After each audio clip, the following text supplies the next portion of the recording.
యాకోబు ఒక్కడు మిగిలిపోయెను. ఒక నరుడు తెల్లవారు వరకు అతనితో పెనుగులాడెను.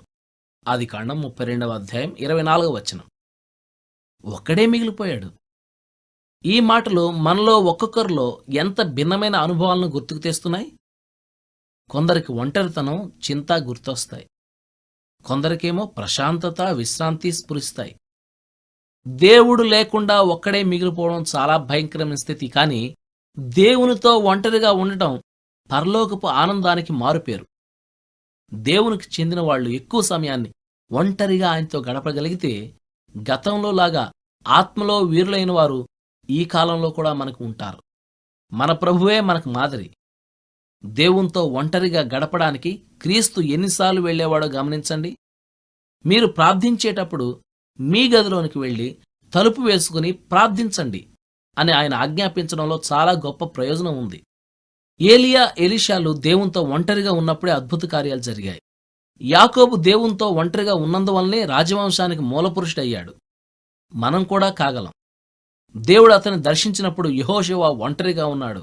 యెహోషువ గ్రంథం 1 అధ్యాయం 1 గిద్యోను, యెఫ్తా వీళ్ళంతా ఒంటరిగా ఉన్నప్పుడే ఇశ్రాయేలును రక్షించమని వాళ్ళకి ఆజ్ఞ వచ్చింది. న్యాయాధిపతులు 6 అధ్యాయం 11 11 అధ్యాయం 29 అరణ్యంలో మండే పొద దగ్గర మోషే ఒక్కడే ఉన్నాడు. నిర్గమకాండం 3 అధ్యాయం 1-5 దేవదూత కొర్నేలి దగ్గరకు వచ్చినప్పుడు అతడు ఒక్కడే ఉండి ప్రార్థన చేసుకుంటున్నాడు. అపోస్తల కార్యం 10 అధ్యాయం 2 పేతురికి అన్యుల దగ్గరికి వెళ్ళమని ఆజ్ఞ వచ్చినప్పుడు మిద్దె మీద అతడుతో ఎవరూ లేరు. బాప్తిస్మమిచ్చే యోహాను అరణ్యంలో ఒక్కడే ఉన్నాడు.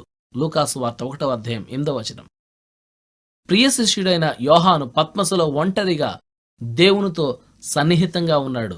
ప్రకటన గ్రంథం 1 అధ్యాయం 9 దేవునితో ఒంటరితనాన్ని కోరుకోండి. మనం ఆశీర్వాదాలు పొందితేనే ఇతరులకు ఆశీర్వాద కారణంగా ఉంటాం. ఒంటరి ప్రార్థనను మనం నిర్లక్ష్యం చేస్తే మనల్ని మనమే నష్టపరచుకోవడం కాకుండా ఇతరులకు దీవెనలు అందకుండా చేసిన వాళ్ళం అవుతాం. ఒంటరి ప్రార్థనల వలన బయట మనం చేసే పని తగ్గవచ్చు, అయితే మనలోని శక్తి నూరంతలు పెరుగుతుంది. ఫలితంగా మనుషులు మనలో క్రీస్తునే చూస్తారు. ఒంటరి ప్రార్థన ప్రాముఖ్యత గురించి ఎంత చెప్పినా అతిశయోక్తి కాదు. మౌనంగా ప్రభు సన్నిధిని ఎన్నికైన భక్తులు ఏకాంతాన ధ్యానించకపోతే ఎంత చేసినా సఫలం కావు ఎంచదగ్గ దైవ కార్యాలు.